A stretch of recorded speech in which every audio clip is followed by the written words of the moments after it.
Hello, everyone. Welcome to Sociology of Fear and Social Anxieties. I am Dr. Fozilova.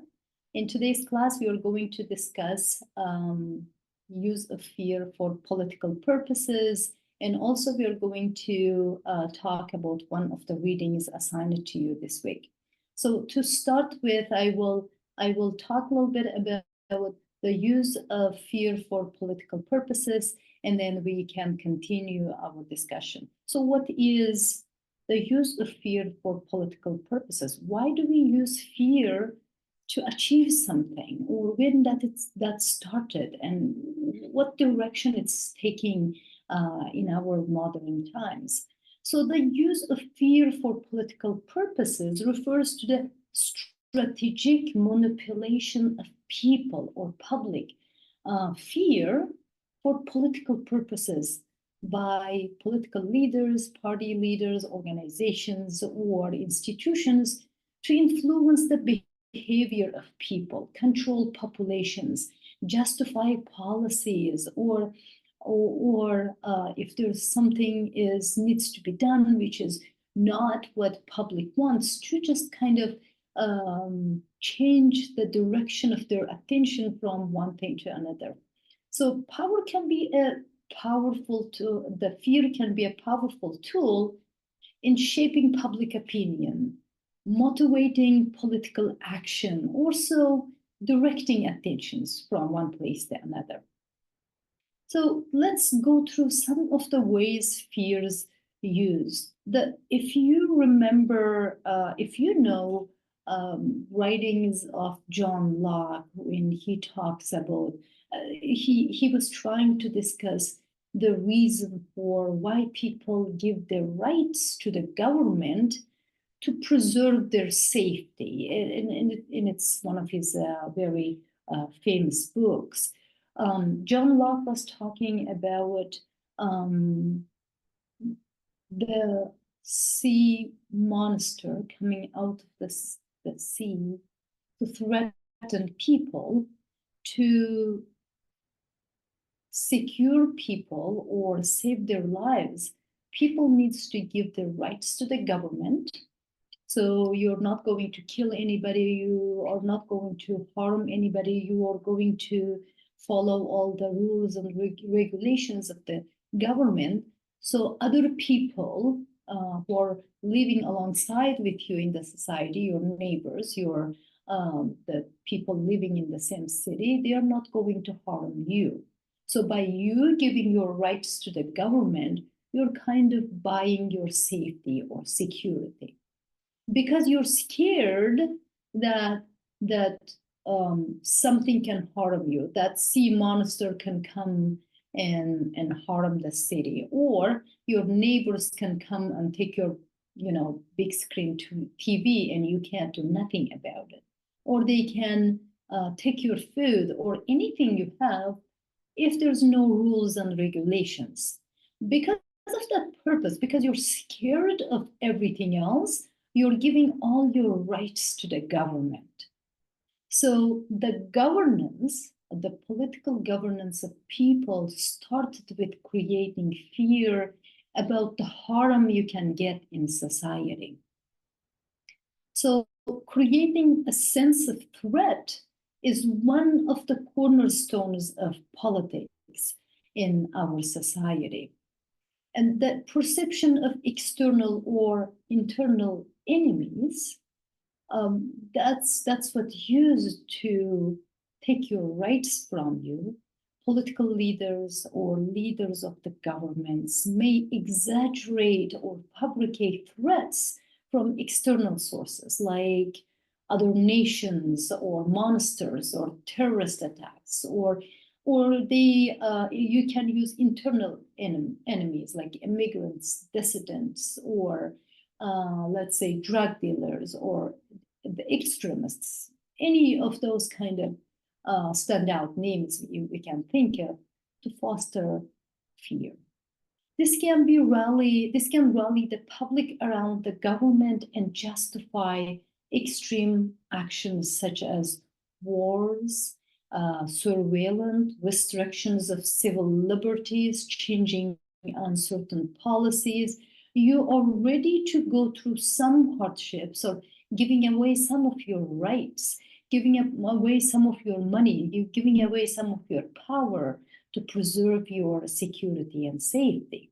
So this kind of thing is we call political use of fear.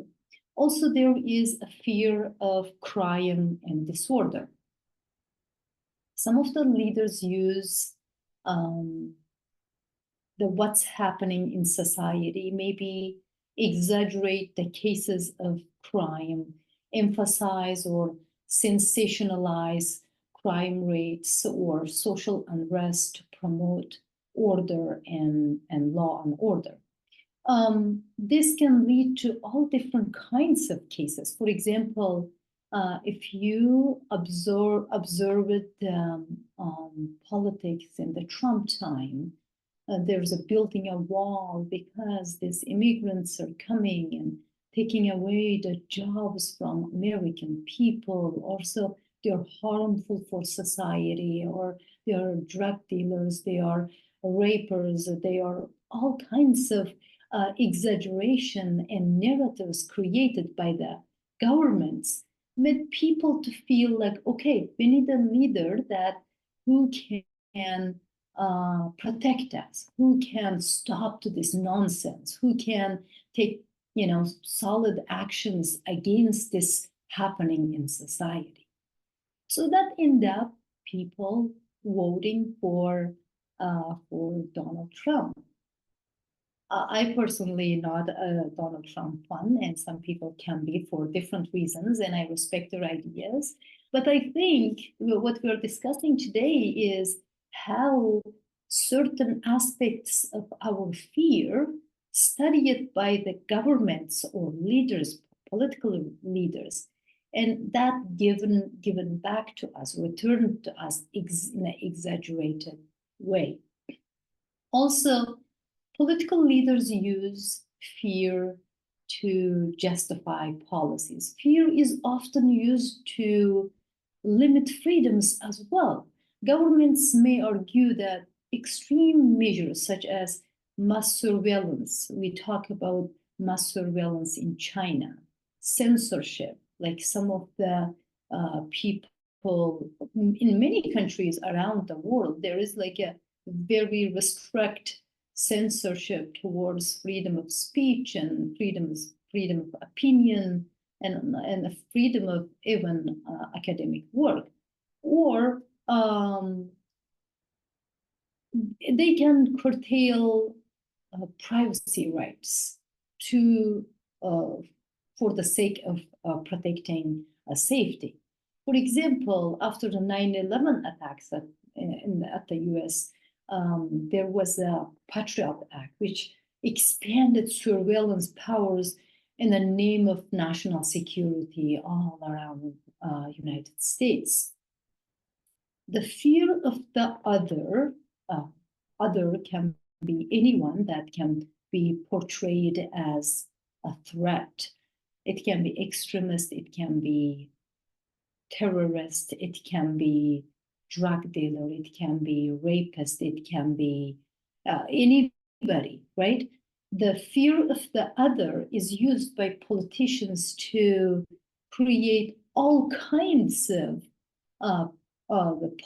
policies and justify them. For example, the other can be immigrants, it can be they can be refugees, it can be minority groups, to justify policies on immigration, border control, national security. You can just list many areas in the politics. By creating a narrative that these groups pose a huge threat to our society and jobs and security and anything else you can think of, politicians can gain support by those who are scared of those threats.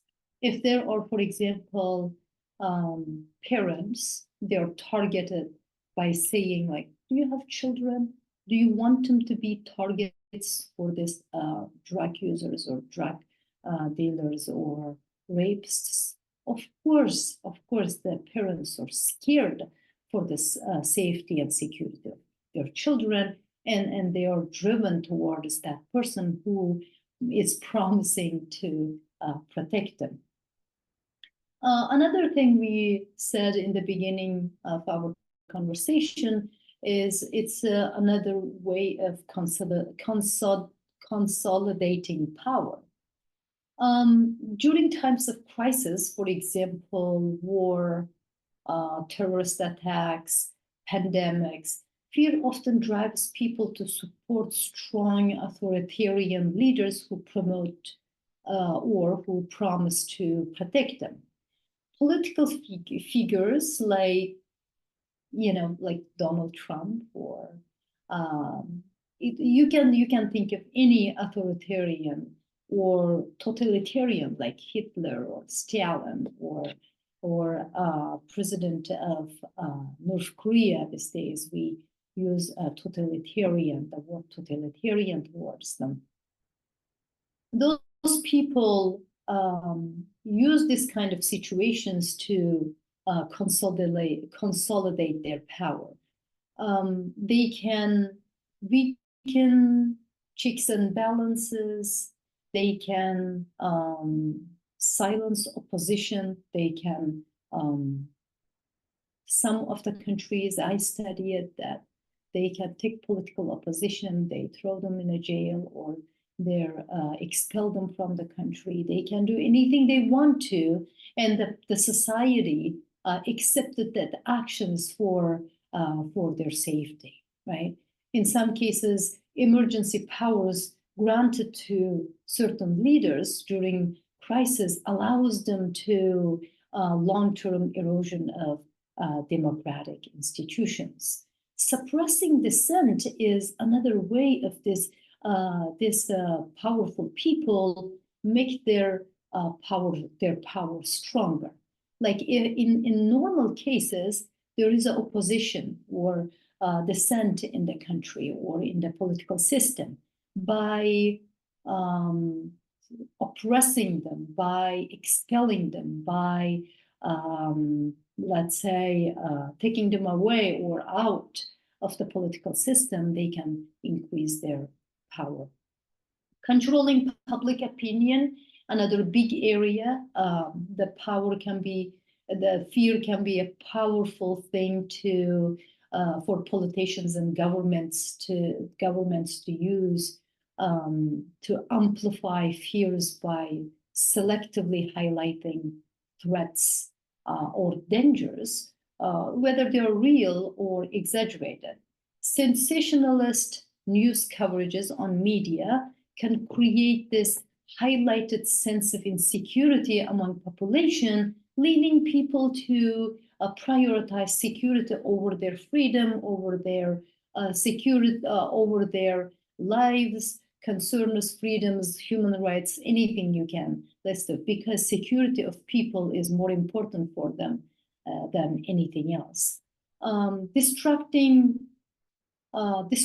from domestic issues is another area politicians use fear for. For example, if there is something is going on against their political power or against their reputation or anything, leaders may invoke fear of external threats like catastrophes, distract from domestic issues like corruption, economic inequality, poor governance, to big areas like this is like a disaster in the world, pandemic, or it can be terrorist attack, it can be war in somewhere in the world that can threaten the nation, or there can be certain things happening, maybe exaggerated, maybe real. They can use those stuff to take people's mind from what's going on in the country. They cannot deal with them, but another way of remaining in power is distracting them. This is also used often for political purposes. Another big area for politicians to use fear is influencing elections. As I mentioned earlier, in the Trump time, we can clearly show that how presence of the other, the immigrant or people coming from Mexico, exaggerated so much, the threat was exaggerated so much, people start to support the idea of building a wall. And also they supported the person who's behind it and saying like, America is first, you are first, and these people threatening your good lives, taking your jobs, threatening the safety of your children, they are rapes, they are that, and they are this. So that also influenced electoral or elections during that time. It motivated people to come together to support this person, so this person can protect them. Also, the fear can polarize society. Certain politicians or authorities can use fear to divide societies along sociological, the ideological, racial, and cultural lines. For example, people can show one group as a threat, and my light turned off, and I think it's fine, and use these fears to create fractions in society and to create the divide in society. I certainly paid attention to the fractions caused in certain religions, in certain societies, and that is always used by political leaders to gain influence in society. Also, we can talk about economic fear. Fear of economic instability is one of the things that really people pay attention, because if the leaders giving them hope about better income, better economic status, or better economic position, then they can be driven towards those people. And the politicians often use economic collapse, unemployment, poverty, or such kind of measures to explain or justify tax cuts, or tax cuts that benefit one group over another, or tax cuts that is kind of hard for people to swallow. By presenting such policies as necessary for economic survival, they can rally support, even if the policy is disproportionately harming lower class or certain individuals in society. There are many cases we can talk about when it comes to use of fear for political purposes. And during our course, we will talk about many of them. For example, next week, we will talk about colonialism. Then we will talk about totalitarian control. We will talk about all different kinds of cases of using fear for political purposes. For today's class, I am going to mention a couple of them. For example, we will study the use of fear in Nazi Germany, and we can talk about post 9/11 security policies. We can talk about fear in the Soviet Union. That you certainly know about KGB and, just kind of like spying on people a lot. We can talk about fear in indigenous communities during the colonialism. So those are some of the examples to give about use of fear for political purposes. So the use of fear for political purposes is a long-standing and effective strategy to influence public opinion, justify public policies, and maintain or consolidate power. That is the main part of our lecture today. What I'm going to do now is I will share the PowerPoint, and that is on one of your readings, and we will discuss, not readings, one of the documentaries assigned for you to watch for this week, and we will discuss the main arguments in that documentary.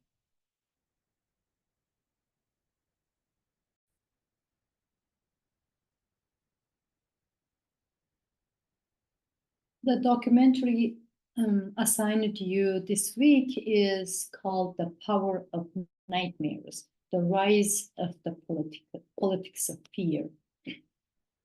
This documentary is taken by Adam Curtis in 2004, and why I assigned this documentary. It is 3 hours. You don't have to watch 3 hours. I want you to get a grasp of what is the main conversation is, and he certainly does a very good job giving some good examples of how fear is used for political purposes. What I'm going to do is I will talk about the main arguments. I'm not going to tell you what the documentary, like, the step-by-step, what it's about, what it's talking. It's impossible to discuss, but I will be talking about the main arguments, and this is in your this week's quiz. So one of the main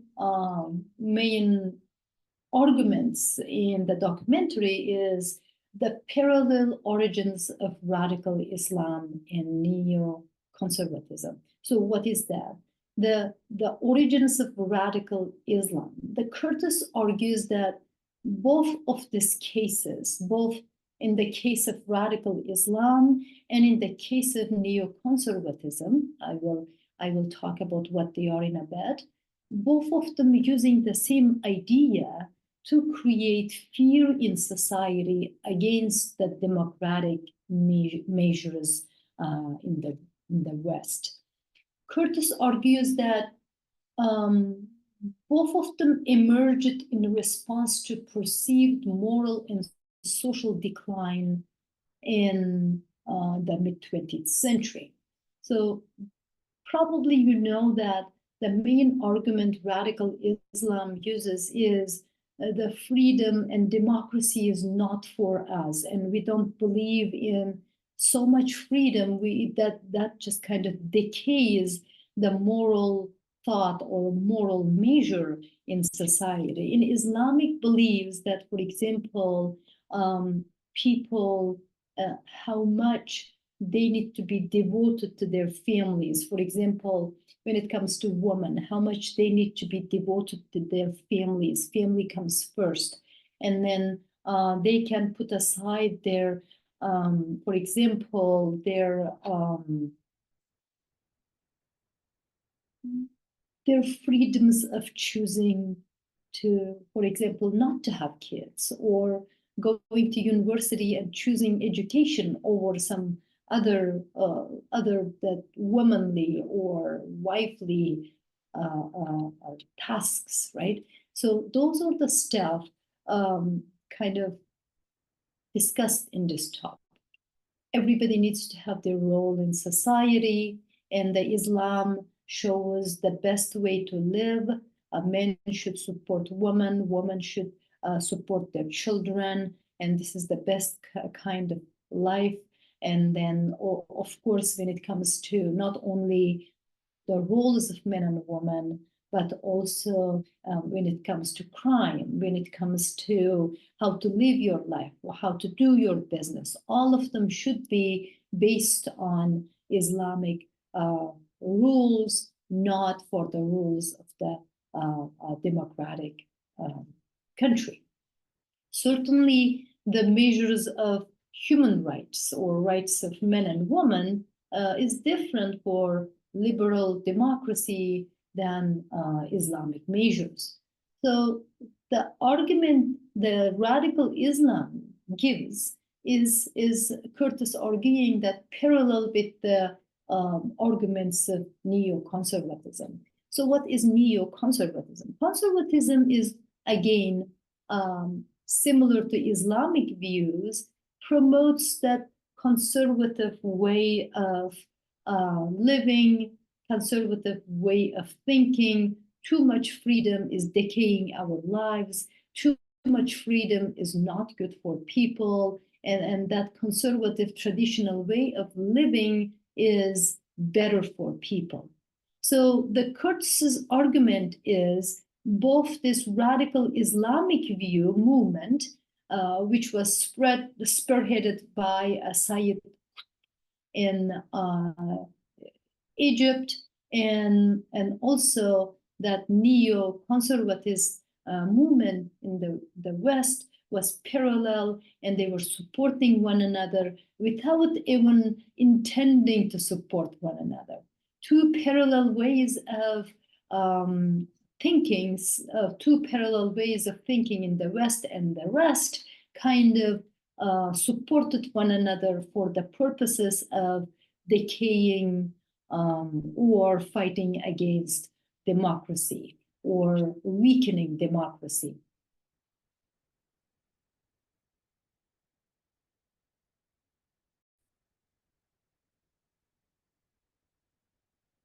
The second argument made in this documentary is the myth of an organized terrorist networks.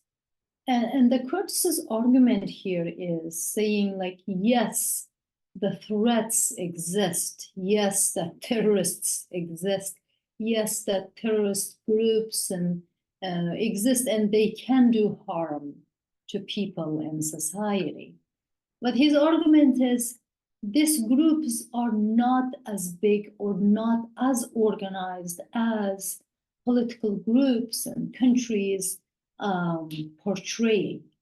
So the main idea is this exaggeration of the terrorist groups, exaggeration of how strong they are, how powerful they are. Sometimes it's fabricated, sometimes it's exaggerated to control people. For example, Al-Qaeda, used for political purposes, existence of Al-Qaeda, existence of some of the stuff happening in certain groups, used to take political control in the country.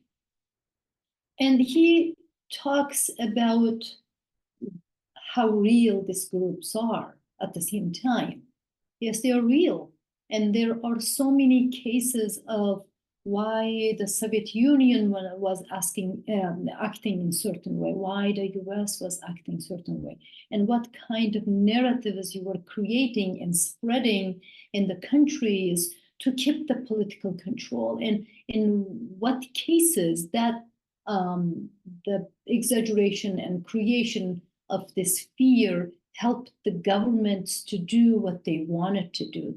They wanted to support certain wars, maybe we didn't need it. They wanted to sell their weapons, sell their stuff to the war is the economic fair, or it is a business. So more wars there. There's the exchange and use of weapons, or importing and exporting of certain kinds of stuff is highly supported by certain governments. So the use of threat, use of certain politics, so use of certain exaggeration of certain groups help this governments and individuals to maintain their power, doing what they want to do, or keeping people engaged with what they are doing, or supporting what they are doing. And also, he talks about how this stuff, or first of all, fabricated, secondly, exaggerated and spread through media to get people's attention.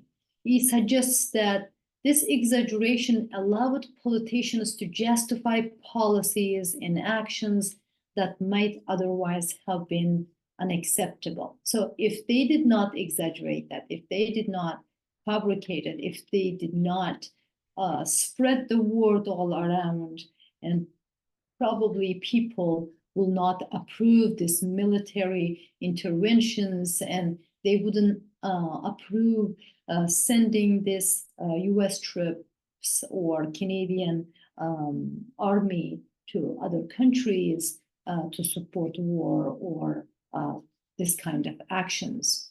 The third argument Curtis has his use of fear to control populations. And again, we talked about this in the beginning of our lecture, that the fear is one of the emotions always used to control populations.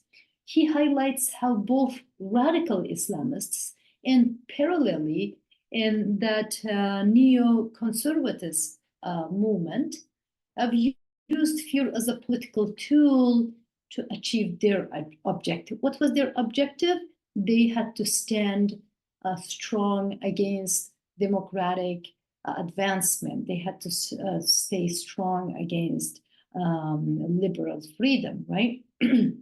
So for neoconservatives, the fear of an external threat like first communism, then terrorism became central and uniting power. For the radical Islamists, on the other hand, it utilized the fear of Western decadence to promote their revolutionary agenda. Most of the countries in the Middle East or the Islamist countries, they were burning US flags, and there was like an anti-US rhetoric, political rhetoric and actions to drive people to unite, bring people together to fight against democratic system and the liberal freedom. So you need to have a very strong argument to do this stuff, because in our liberal democracy, we promote individual freedom and equal rights for everybody. You need to have a very strong alternative argument to fight against democracy or such stuff. So that's the rhetoric and narrative these two groups created. And another argument by Curtis here in the documentary is the shift from idealism to fear-based politics. What is idealism? So ideologies basically gives you idea about better future. Either it is communism, either it is something else that just kinds of shows you the way to better future. Your future is better than today. So in communism, it was about, equality and then welfare in society, so everybody can take what they need and work as much as they can. And it was about central government having all this wealth and then distributing equally to people. And then there was never communism, but there was a way to get to communism, which called socialism. And there was like collective working, that they called kolkhoz and sovkhoz, or those kind of stuff. The people worked together to achieve something. So the wealth they created was centralized and distributed to people. So that is one ideology. And there are different kinds of ideologies used by the political governments to believe people the hardships they are going through, the life they are living is worth for better future of their children. So those kind of ideology is often used as an alternative to fear-based politics. the Kurds argues in this documentary that somehow there is a shift from ideology-based politics to fear-based politics. People lost their trust to ideology after the collapse of the Soviet Union. Now they cannot be kind of sold to ideologies. Now the government's using fear-based politics to control populations. That's the main idea pushed in this documentary. We talked about this, and again, he talks about the mutual reinforcement of fear. In the documentary, there's two groups, one of them radical Islamists, and the other one is neoconservativists in the West. They are unintentionally reinforcing each other's narratives and unintentionally supporting one another without like liking or without being allies. They are just kind of reinforcing each other's narratives. The Islamist, radical Islamist narrative is the moral standard created in the West is decayed. It's not good for Muslim society. And the narrative created by the neoconservatist movement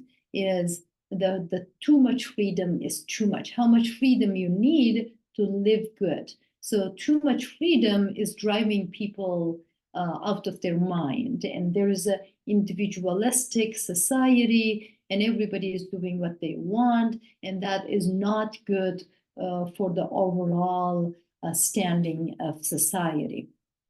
So this is the two narratives the Kurds argues that they are supporting and reinforcing one another.